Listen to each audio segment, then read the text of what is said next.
Our next speaker is Mark Squibb, and he is the inventor of the LiveO2 oxygen therapy system. It's used by many of the coaches that are implementing Dr. Dale Bredeson's RECODE protocol for reversing Alzheimer's and for many other types of cognitive and physical attributions, which he's going to talk to us today about. Mark really he's a visionary who has spent decades obsessed with the fundamental question of how we give the human body the one thing it cannot survive without, and that's oxygen at a level that actually triggers healing. We're very glad to have Mark here today, and his journey wasn't really born in a sterile corporate lab, but from a personal, desperate need to solve a neurological crisis within his own family. And that search led him to the invention of LiveO2 and adaptive contrast oxygen therapy. And there are some different types of therapy that use oxygen out there. Mark's going to help us understand all of those today. His adaptive contrast therapy is, as I mentioned, not only used for trying to regain cognitive loss from Alzheimer's or brain injury, but it's also used for elite athletes and neurohackers to enhance physical performance as well. And that's done by literally flooding the body with oxygen. So through his work at LiveO2, Mark has really challenged the boundaries of traditional medicine in so many different ways. And it really proves that when you change the way the body breathes, you can change the way it recovers, thinks, and thrives. So Mark, thank you so much for joining us here today. Thank you, Sherry. Yeah, so I know that we're all eager to learn a little bit more about what LiveO2 is and help us get grounded in what the technology is and how it performs. You've got some slides for us, so why don't you take the floor and just tell us a little bit about your why and what this is about? Okay, well, I went into this oxygen thing mostly because I'm selfish and I was tired of getting older. So I quested for personal goals and then discovered that my son had been injured by some injected chemicals and had on mild form of Tourette seizures and some cognitive impairment. And so I started, did some experiments with the technologies I was experimenting with and discovered that not only rapid, but instant recovery, or at least fractional instant recovery. So over the past years, we've done probably, I don't know, 40, 50, 60 recoveries at this point. And so the point that I'm saying here, and this is a book of case studies that I haven't really shared, but I'm going to be going through 5 different case studies that will share with your audience some profound observations about velocity of recovery, timing recovery, etc., as well as a huge spectrum ranging from extremely elite athletes to people with ALS that are extremely whatever. But one of the things I always try to concentrate on is making sure everything I present is actionable. I'm going to do my first slide, main takeaway, and I apologize for the simplistic language. Oxygen fix brain. If you only remember one thing, oxygen to your brain makes it better. So LiveO2 is a very simple system. If you look at the picture, you'll see that there's a young lady exercising on a bicycle. LiveO2 is very simple. You exercise. It doesn't have to be on a bicycle, but the act of exercising, to bridge back to what Gary's presentation was, causes the body to move oxygen from the lungs to the brain and every place else. And it's the action of moving the oxygen that transitions between active and or passive and active therapies. So with respect to LiveO2, a key takeaway is that the oxygen levels that are created by LiveO2 are not, I emphasize not, possible by any other known means, which is why the case studies I'm going to show you are so profound. So hyperbaric, excellent technology, EWAT, good technology. By the way, I invented the original EWAT system that used a reservoir. So I know this stuff because I created most of it as I was going through. But we functionally abandoned, I won't say abandoned, but we stopped selling EWAT because I felt it was unethical to represent a technology that wasn't good for what people needed. And Mark, you want to take just a second and explain EWAT, just what that acronym stands for? Sure. EWAT is called Exercise with Oxygen Therapy. It was originally pioneered by a German fellow by the name of Manfred von der Den, who was subsequently kidnapped, shipped to Russia, and suppressed back in about 1971. And so it's a long story, and I'll spare your audience, but the bottom line is he pioneered the use of oxygen simultaneous with exercise, emphasizing the process of delivering oxygen or moving oxygen from the lungs to the rest of the body. And he cured a great many conditions, including cancer and various others, and showed that oxygen was truly profound in its physiological effect. So EWOT Okay. stands for exercise with oxygen therapy, which has a long history. So shall I continue with the slide? Please. Okay. The next thing you'll see on the slide is a QR code, and that QR code takes you to a web page that we've allocated for NP Allies. So everything that I say here will be, as well as all the case studies, documented and laid out. So if you want to do follow on, all you got to do is scan the QR code, and it will go. You'll take you there.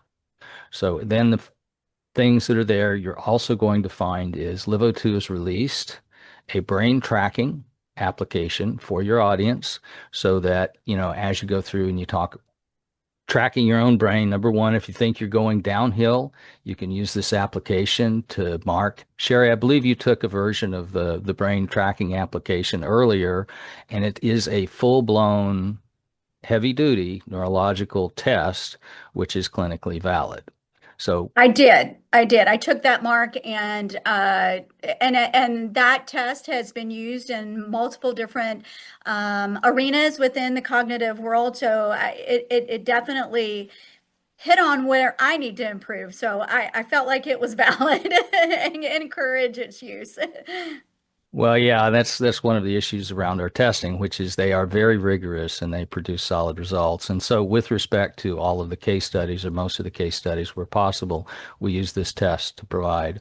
So, as you go through this page, it's going to have the rundown of everything that I'm representing in here. So, if somebody wants to dig into my science or validate it, it's all there, and we provide simultaneously subjective and objective, the data behind everything that we're saying in terms of each case study. All right, I'm going to advance slides, hopefully. Come on.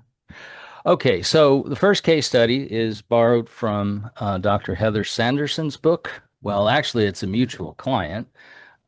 So reversing Alzheimer's, it shows up backwards. But Heather's had a patient that his name was Michael, and by using LiveO2 over a period of using LiveO2 for 3 times a week for 3 months, quantitatively, his intelligence improved from 75th to 84th percentile. His memory increased 78 to 85, people skills 86 to 94, and navigation 87 to 96. All right. Collapse this down into one simple statement. Oxygenating his brain substantially remediated, if not eliminated, his Alzheimer's symptoms. Okay, and it's durable because he worked out 3 times a week, and as long as he worked out, he was able to not enjoy the Alzheimer's symptoms. Okay, so and that would be case study one. Um, Case study two. Well, this isn't a case study. So if you're concerned that you have an issue, you can use our brain test application. It's designed to do 3 things. Number one, help you monitor for loss. Number two, if you're using LiveO2 or any other modality, you can track your gains. You can test yourself weekly, monthly, or quarterly, and it's free. It takes 10 to 15 minutes. So my goal here was to make sure that everybody had a tool that they could use to test themselves. Any question? No, thank you for developing that, Mark. It's going to be extremely valuable. Wonderful. All right. Now I'm moving into a case study that's a little bit off the mark, but I wanted to bring this one up because this fella right here that you see, his name is Reiner de Ritter.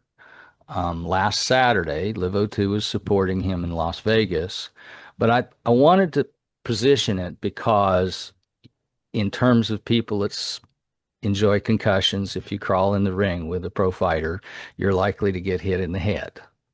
Okay, when Reiner took this test, he had no cognitive inhibition. But when we worked with Reiner for 3 months, we started with him, I guess, mid-November. He enjoyed 3 different things, and this is the high level. I haven't got into the clinics, but basically, his data shows that he has enjoyed, he's 35 years old, his functional age has decreased from 32 to 27. Okay, everybody that uses LiveO2 gets a significant age rollback. For older people, we usually say between 15 and 25 years. But if you're a pro athlete, that's still significant. Okay. That's true across the board, regardless of age. Second thing is that his HRV, which is a fancy word for his healing capacity, approximately tripled. So, like HRV, heart rate variability, is a metric that measures the performance of the autonomic nervous system, and his was up 185% in the 3 months. And what's most important is if you take a look at his vascular performance, his resting pulse decreased from about 60 to 34, which represents in a prime athlete, which is almost impossible, an increase of 76% in his cardiovascular capacity. My point is, I'm using it as an example because if it's possible with him, it's absolutely possible to achieve this or more for every person in this audience. All right, I'm going to preface this. This lady, God bless her, has Lou Gehrig's disease, which is ALS. What you're going to see is the effect of one 20-minute LiveO2 workout. Okay, we're starting. You're going to see what LiveO2 works like, what it feels like, is even for somebody that's extremely physiologically disabled. Okay, the second thing you'll observe in this video is that she went from being unable to stand up out of her wheelchair to being able to stand up out of her wheelchair, and her ability to speak improved. Go ahead and please play the video now.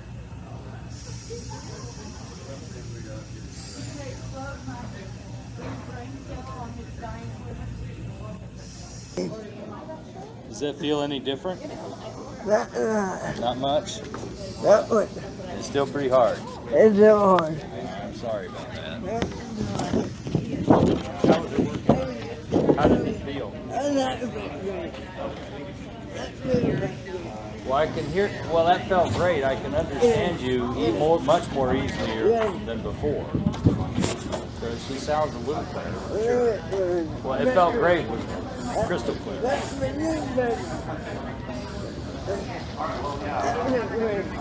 Perfect.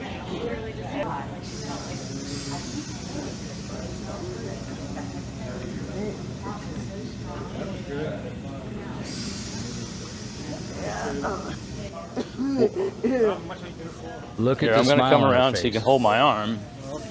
Here you go. Well, there was no way you could do that. Yeah, you just drop that on the ground if you want. There you go. Now you can hold my hand. I'll hold the other one. Oh, you're going to sit back down? Well,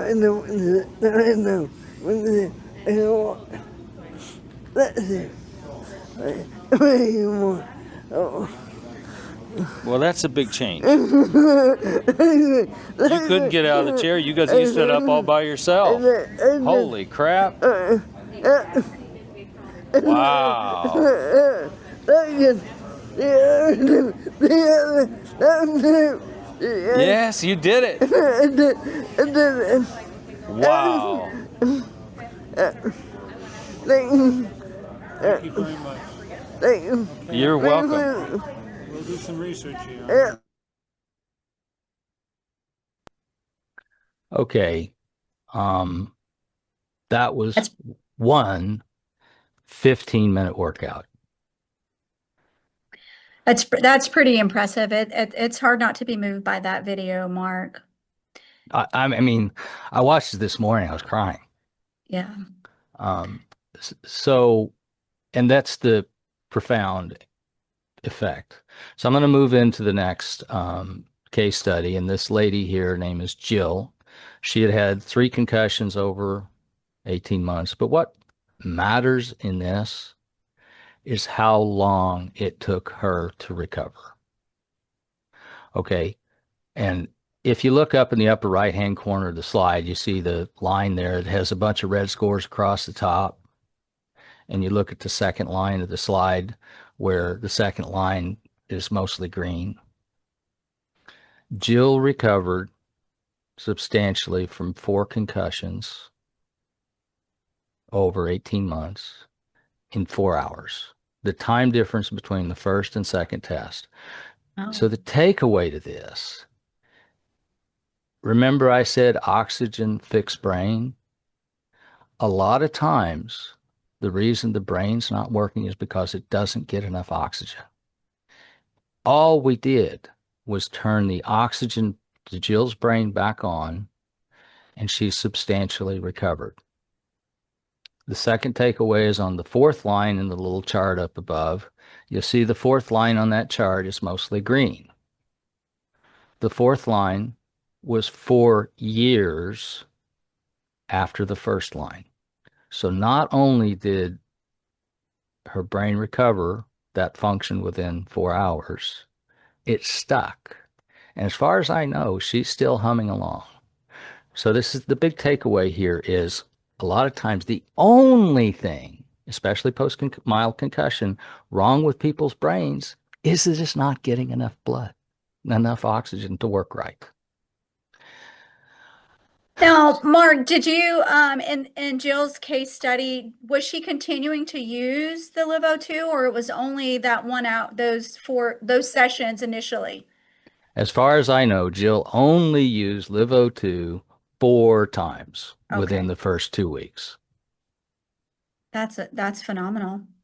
Right. So the concept, of course, is that, you know, once you reestablish blood flow, and the nature and the reason LiveO2 is such a powerful technology is that the effect, you know, is permanent because it opens up and restores the blood flow. And it's like clogging a pipe.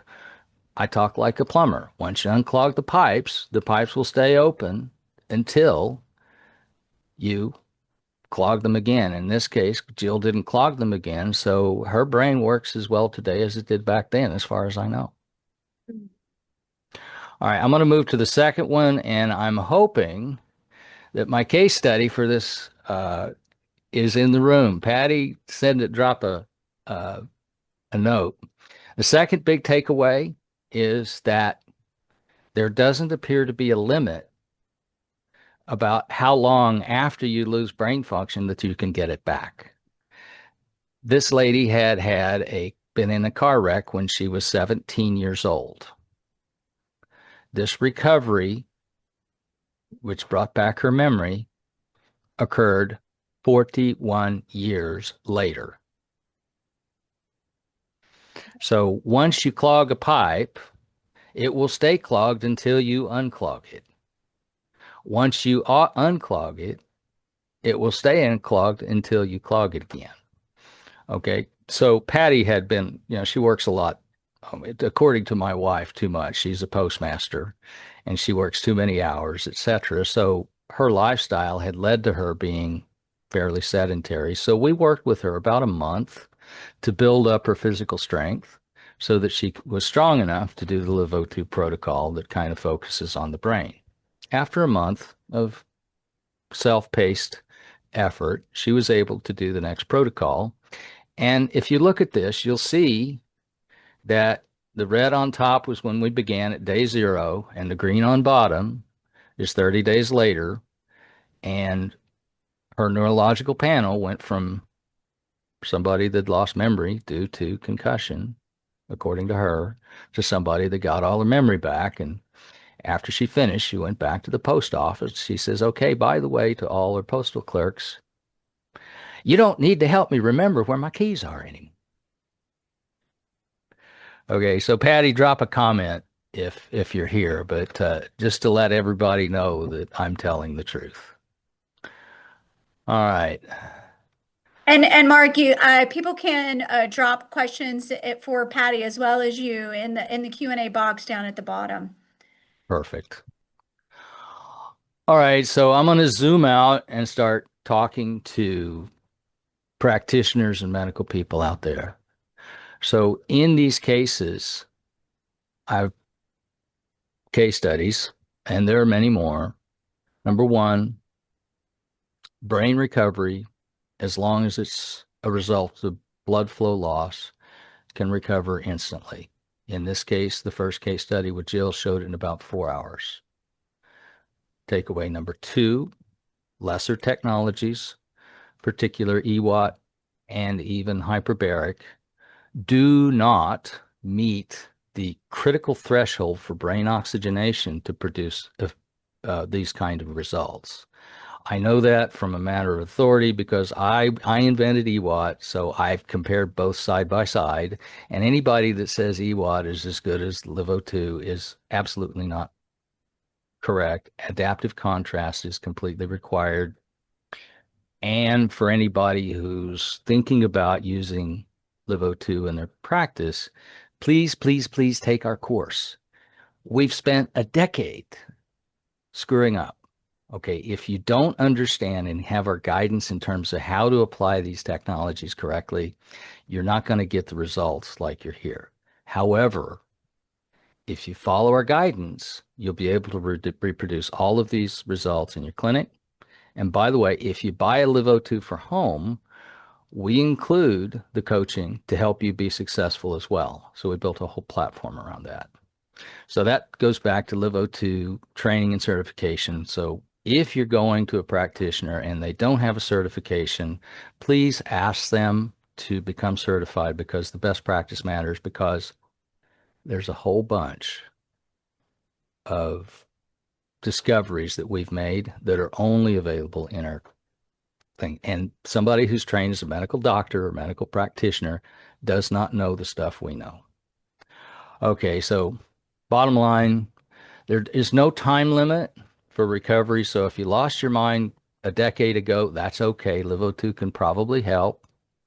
And if you just want to have better quality of life, or you're a provider and you're feeling like the stress of providing, LiveO2 will also help you stay healthy.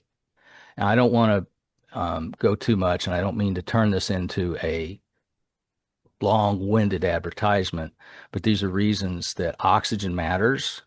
And as far as I know, there are no oxygen technologies that work as well as what LiveO2 does. All righty. Okay.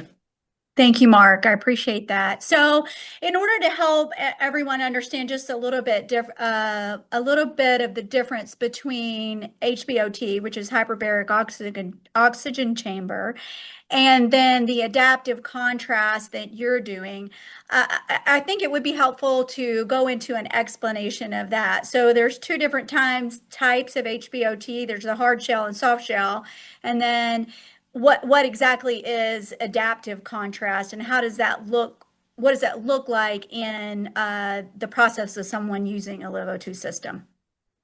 All right, so let me speak a little bit to hyperbaric chamber. Okay, a hyperbaric chamber is like a air bathtub. You go in a chamber and it pressurizes and pushes oxygen into your body more or less from the surfaces. It comes in your skin, it goes in your lungs, but it's like taking an oxygen bath. Okay, and if you think about the metaphor of a bath, that's pretty close. It will increase the oxygen level in your body for slightly longer than you're in the hyperbaric chamber. So if you do a course of hyperbaric therapy, a doctor will prescribe a series of 40 or so dives, which is hyperbaric sessions between 1 and 2 hours. You'll spend 80 or so hours inside a hyperbaric chamber. And over a period of 4 to 6 months, you'll probably see some results. Okay, it's a long time, and normally by the time you paid for the entire hyperbaric series, you'll be down somewhere in the ballpark of $10,000. Pretty expensive and long-winded therapy. The second would be EWAT, or exercise with oxygen, which is oxygen only. So people that do EWAT will put a mask or a cannula on your face and say, okay, do some exercise. The exercise helps the body move the oxygen from the lungs to elsewhere in the body.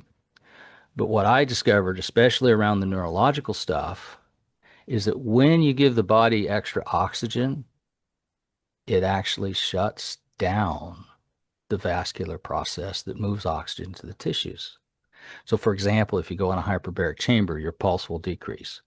Or if you exercise with extra oxygen, the lungs get lazy and the vascular system gets lazy. So the process that moves the oxygen from your lungs every place else gets lazy.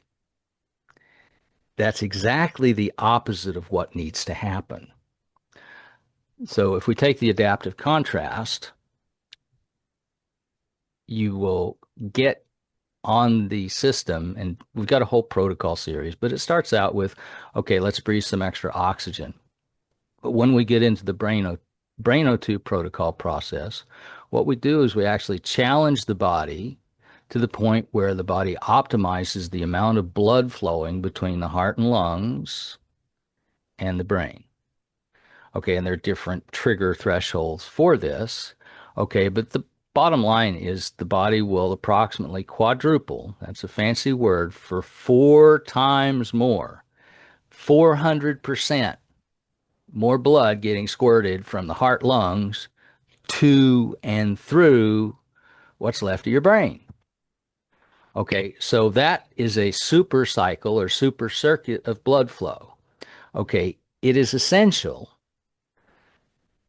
or you can't, let me put it like that. You can't establish that circuit when you're sitting in a hyperbaric chamber taking a bath, and you cannot establish that circuit when you're breathing on a rich oxygen supply because it's too easy for your cardiovascular system to keep up with the load. You can't work out hard enough.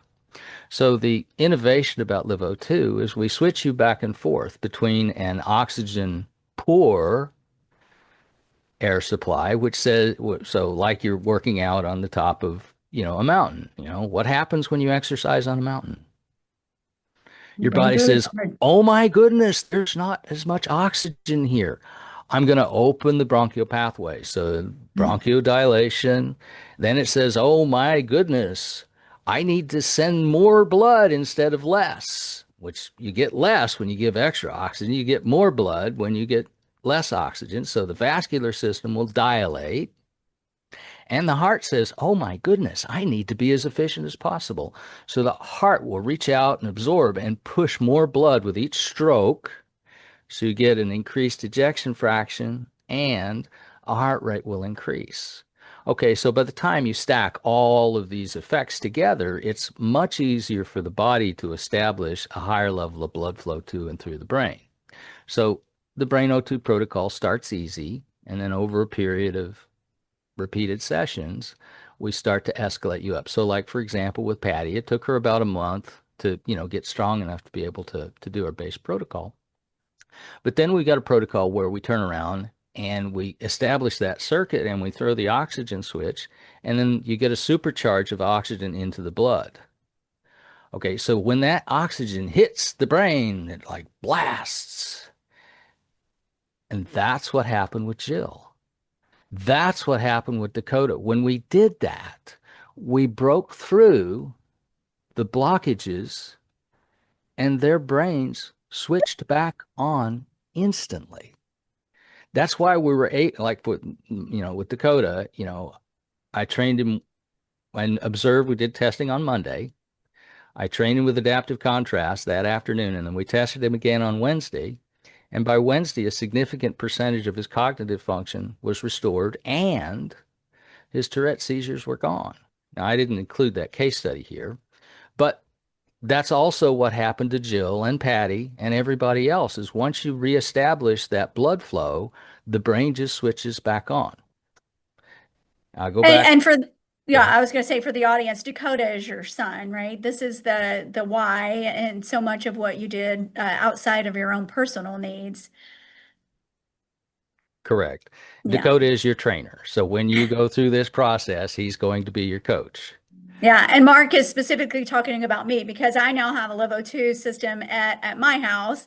And I'm actually going to walk through this as a case study for myself and share this with our audience. I've got it. It's set up in my basement and my gym. And once our event is over, I'm going to go get on that. And you guys will be able to see my before and my after as well.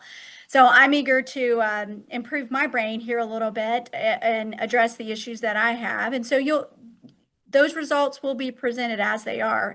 So I'm eager to see what benefit I get and to share that with the audience as well. So I do appreciate you giving me the opportunity to test it out myself. So thank you for that, Mark. Perfect.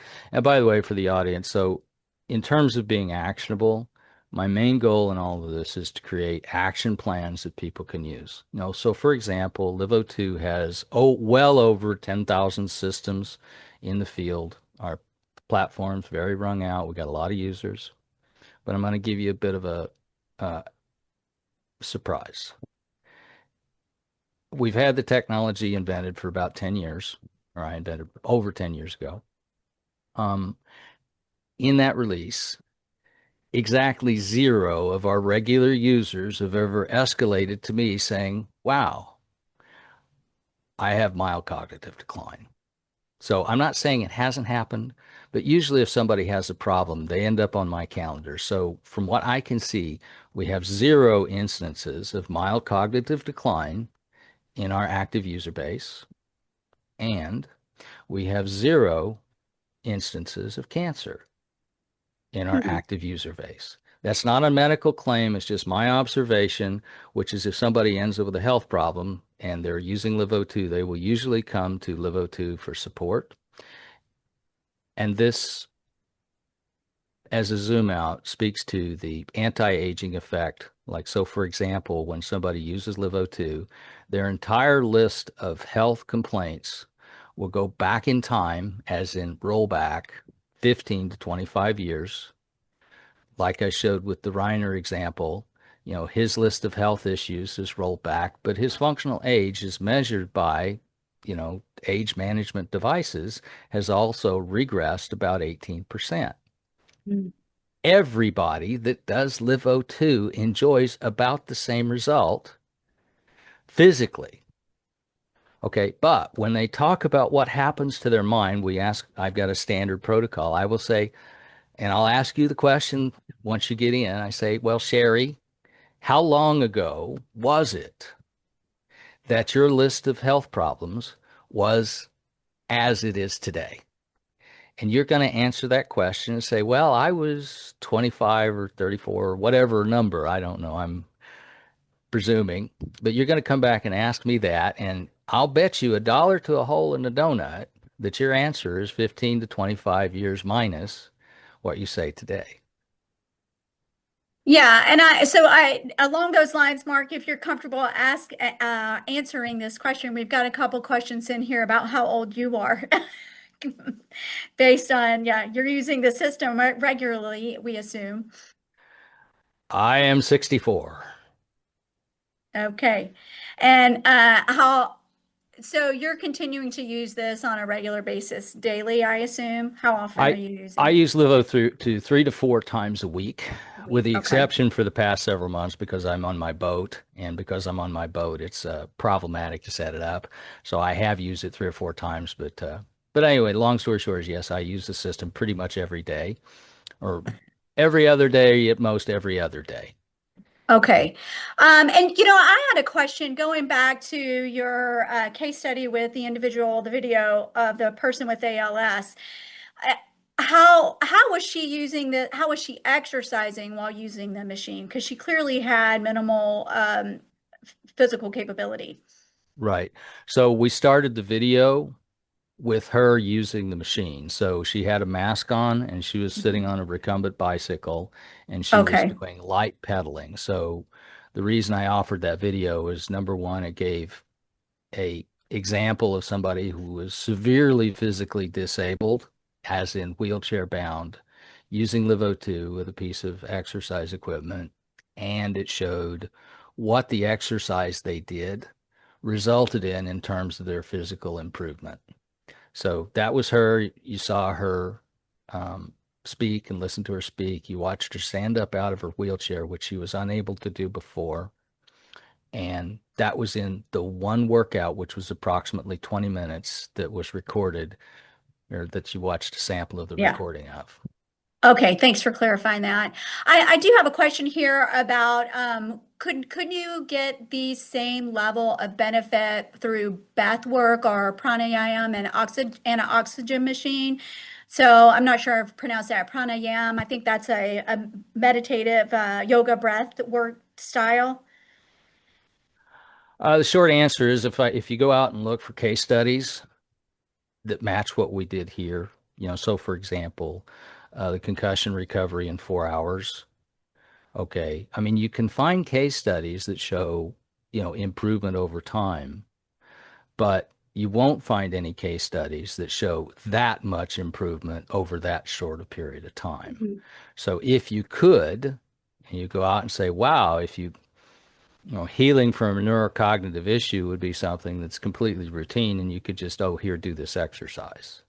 So another question that tends to follow this is like, hey, Mark, if this stuff is so great, how come I don't know about it? Yeah. If it's that good, everybody should know about it. Well, let me put it like this. It is that good. And if you don't know about it, it's not because I haven't been yelling it from the rooftops for the past decade. So, and I'm going to get into a little bit later. So, one of the things that I found is a big obstacle is that, when people go to medical school and the medical texts, all of these references badly misunderstand how oxygen works. Okay, for example, and I'm going to present a glitch here. Let's assume that you've experienced a big trauma. Okay, take Gary as an example, trauma.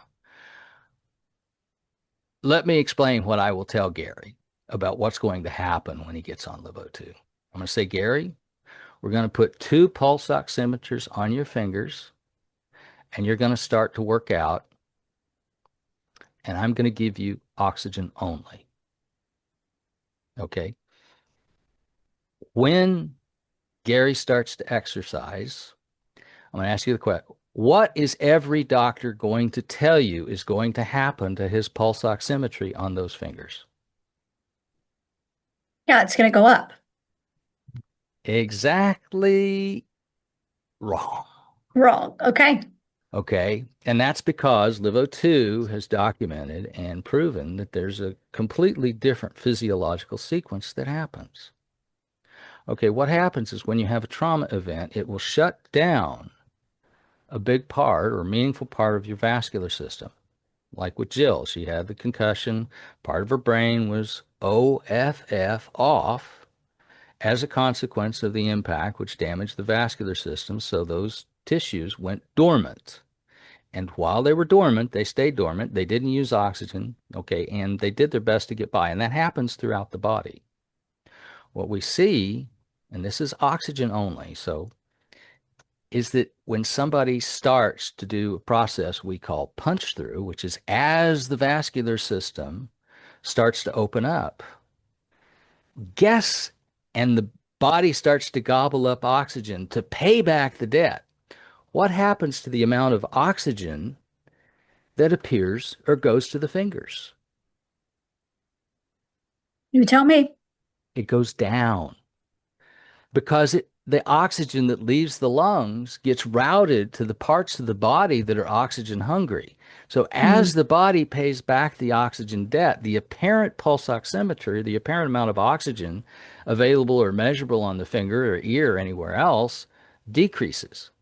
Okay, that's because when you punch through, the body pays back the oxygen debt. Okay, which is exactly the opposite of what is taught in all the medical texts. So there's a tendency for practitioners not to get this because it's different than what they expect. So, one of the things that people say about liver, oh, no, you never want to use any hypoxic. It's like, it's not about the hypoxia. It's about establishing the internal blood flow circuit, like in the brain in particular, to set the body up to punch through and restore blood flow, which requires force and activity to break through the obstacles that the injury and trauma have set up. Mm. Okay, so the case studies, whether it's 41, and like the Patty case study, she had whacked her noggin 41 years ago in a car wreck. Her brain got smushed up, and there was a bruise in her brain. No event in the last 41 years caused that bruise to heal. Once we set up the blood flow to their memory centers and punched through, that part of her brain that had been dormant or asleep switched back on. Jill, same thing. She had had 3 concussions, one in the back, one in this side, one over here.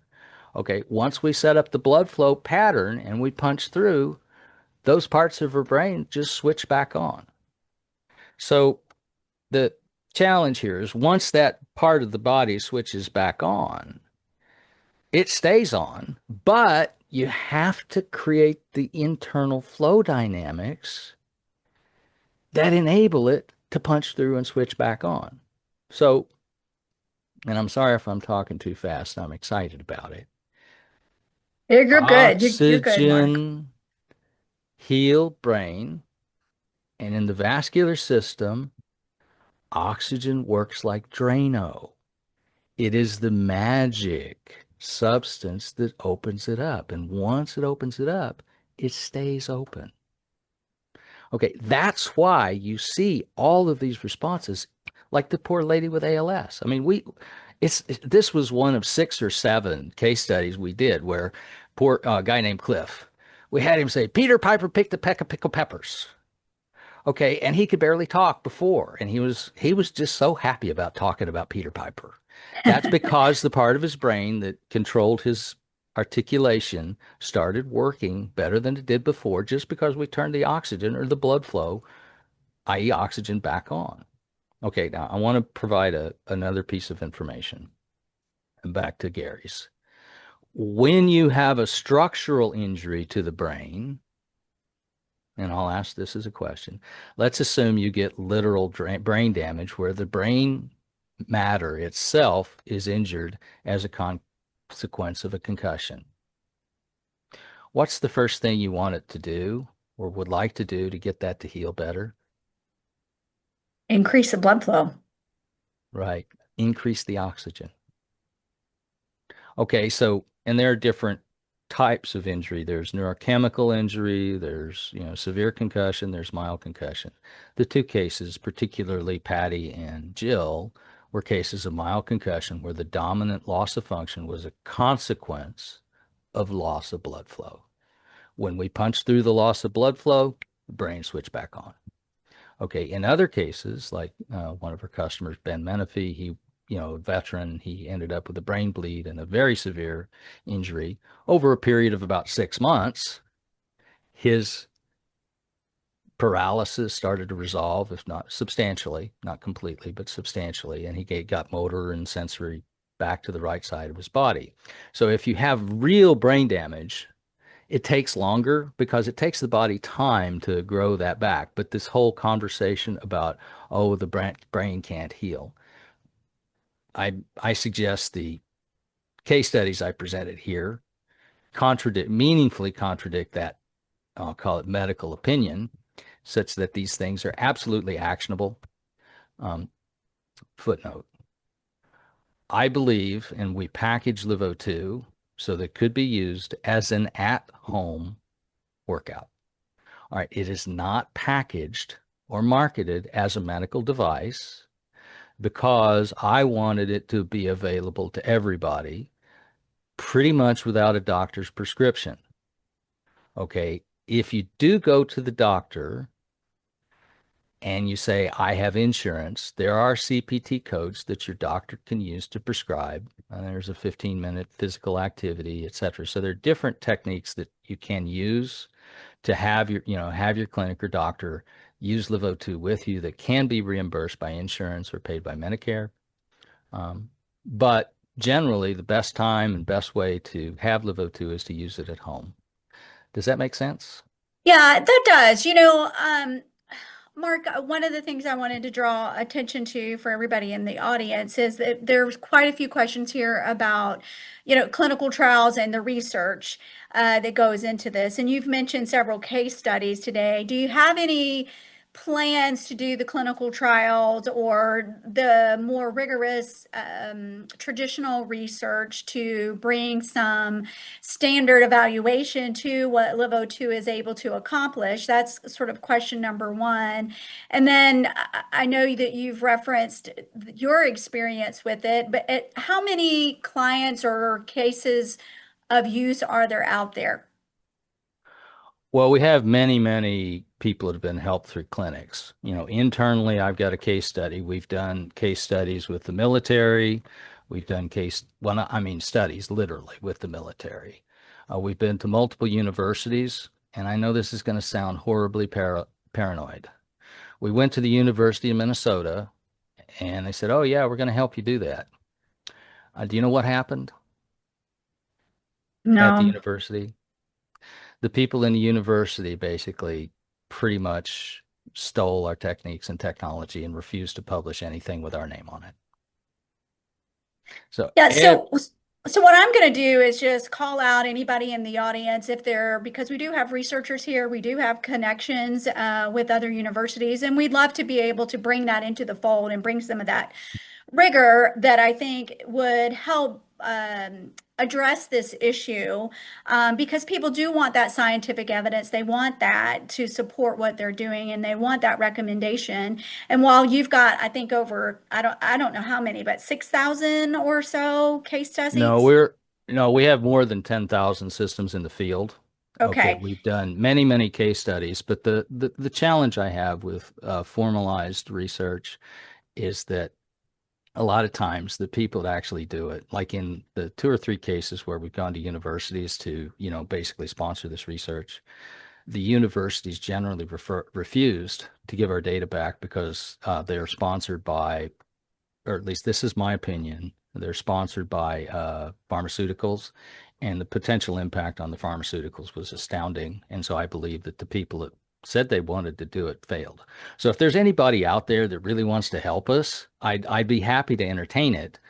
But where I went is that we just said I built a platform, or we built a platform for what I call crowdsource research, because, like, for example, Sherry, when you take a look at your reality, okay, whose results and whose brain function matters most to you? Yeah, it's mine. It's my Exactly. personal. So the way we went was we created and released the tools which allow you to test your own brain function and to test your own response to LiveO2. And like I said, we just rolled this out, and that's why we put it on our own platform. So if anybody else wants to go to LiveO2 and test their own brain function, they can do that right now using the test that's up there. Okay, so when you look at your brain function, most people say, wow, I wish I worked better this way or that. Then once you use LiveO2, you can go back and test your brain function again. And you can Yeah, and see for I yourself. do, just for the audience's sake, I mean, I worked with Mark and looked at his research that was out there. I know quite a few practitioners who are using Mark's technology, the LiveO2, and I worked with them to make sure I had a really good understanding and of not only the system and how it worked, but of the research as well. So I am confident recommending or putting this out to our audience to make sure or that I have feel comfortable with that.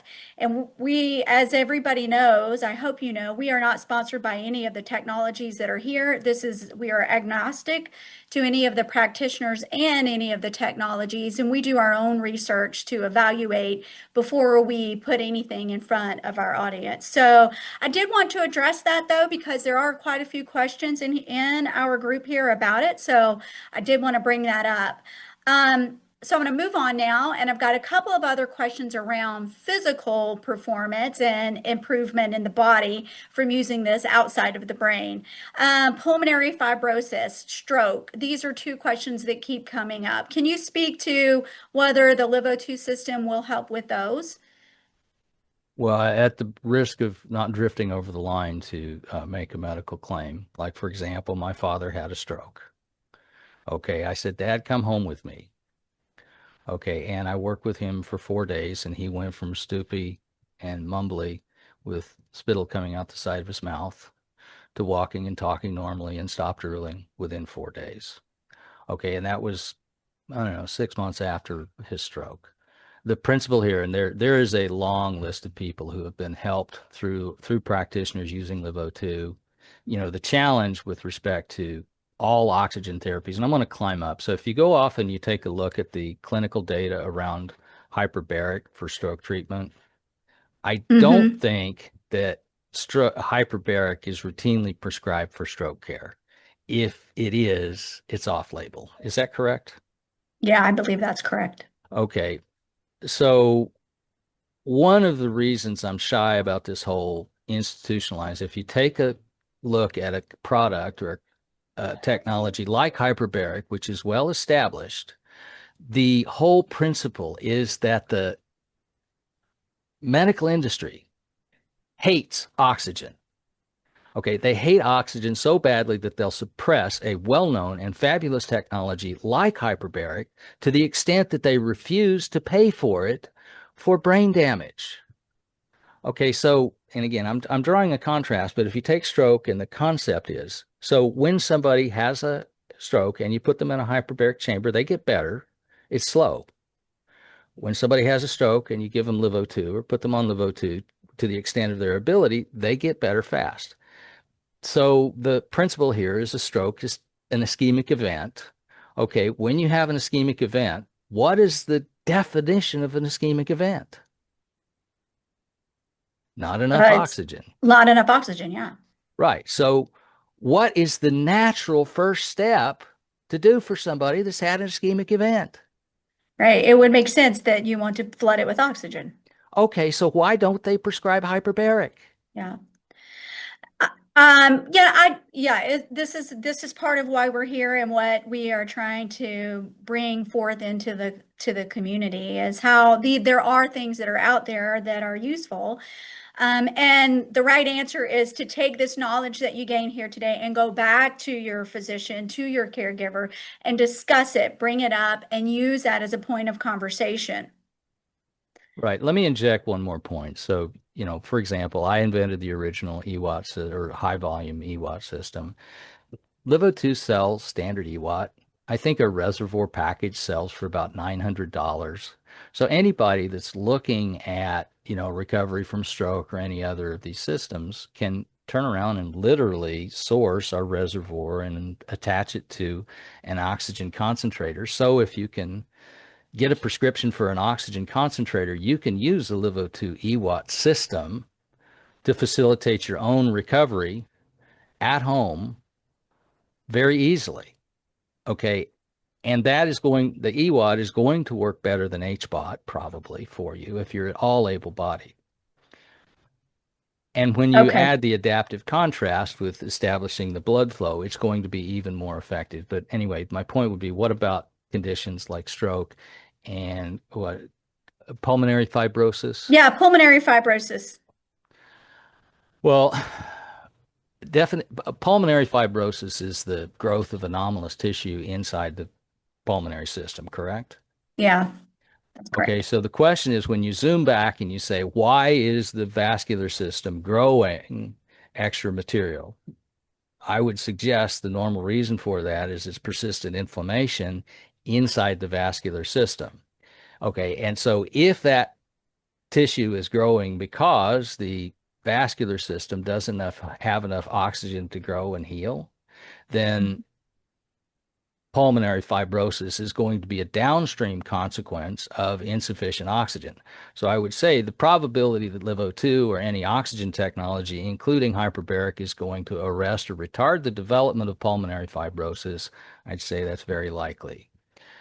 Is any of these oxygen technologies likely to reverse? Is outside my scope. So I do not know the answer to that question. But it would be the first thing I would try. Okay, thank you, Mark. I want to take just a minute here. We're nearing the end of our time with Mark. If you do have any remaining questions, I know there's a long list of questions that are already in the Q&A for Mark. We're going to try to get to a few more of those, but please do drop your questions for him in that Q&A box at the bottom of your Zoom window, because we will share these with Mark, and LiveO2 will you guys can have a dialogue. Mark will get these and can respond to them directly. And I also want to invite you, while we look at these last few questions, to please answer the poll for our current discussion. Let us know what you liked. Let us know where you think we could improve. And we will be very grateful for that. So thank you so much. Mark, just as we kind of move into the close here, I wanted to move back around towards cognition and the use with Alzheimer's. And I want to kind of drill into a little bit about how the difference, or where the value comes into play from exercise versus the oxygen.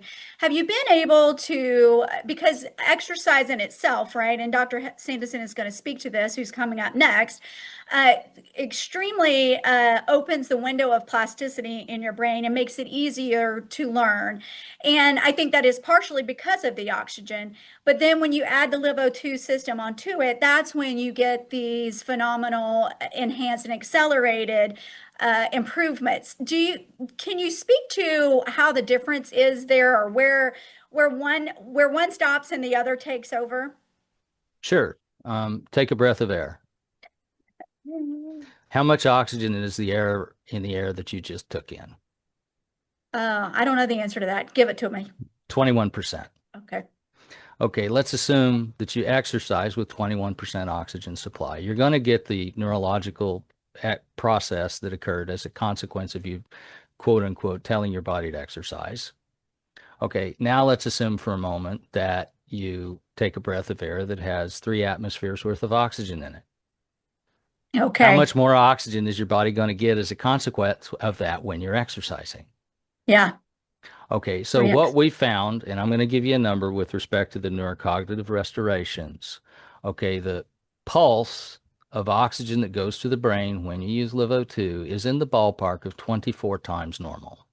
Okay, so the normal, and we've got a case study online that shows this, that the brain energy that is produced as a consequence of a LiveO2 workout is in the ballpark of 30%, 29% higher than baseline.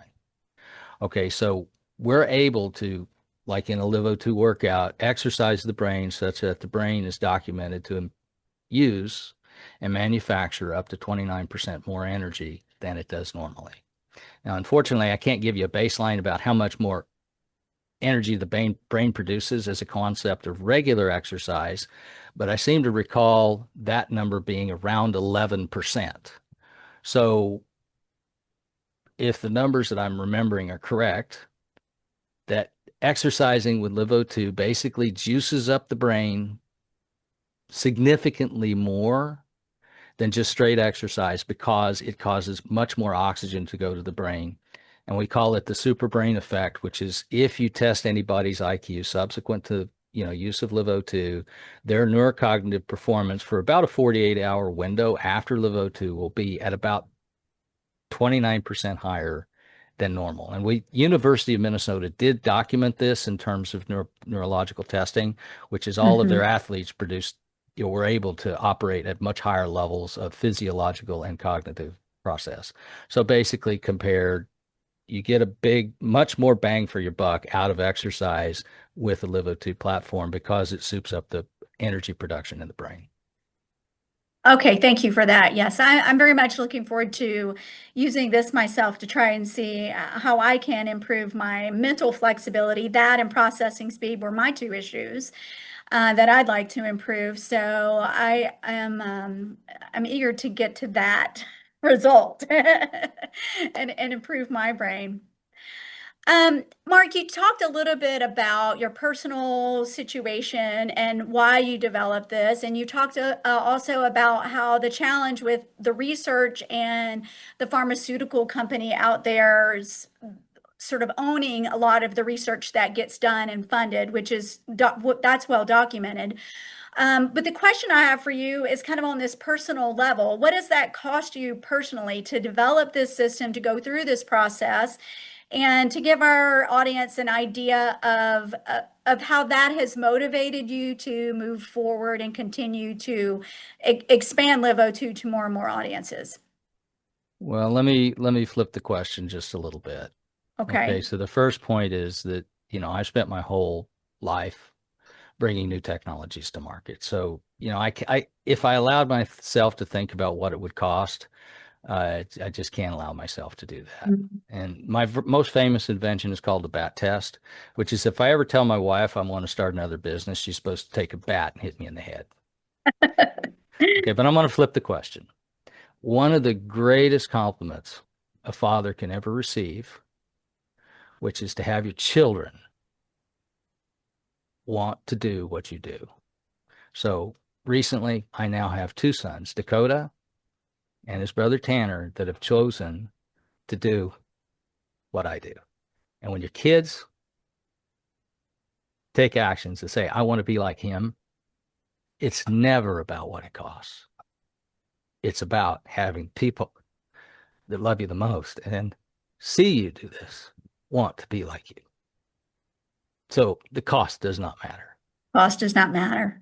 Well, Mark, thank you. I think that is a perfect note to end on. Thank you for sharing all of the case studies, the remarkable inspiration that I know everyone who's watched this has gotten from those case studies and from your personal story. For everyone listening, you will get a copy of Mark's presentation. It does have the QR code in there where you can go to it and get more information. You can go to livo2.com to access that today. There is a site. Mark has been generous enough to create a site for this conversation. You'll find it, and you'll find a link to the cognitive test that he has now developed. And I would encourage you all to go do that, because not only if you use the Livo2 system, you certainly can track your brain health over time for yourself. So please do take advantage of that. And Mark, we will see you soon. Thank you. Thank you. And also, I will be seeing you soon, because I will have my results here on the next 3 sessions later this week for Livo2. And so you and I will be talking about that. Awesome. Okay. Thank you, Mark.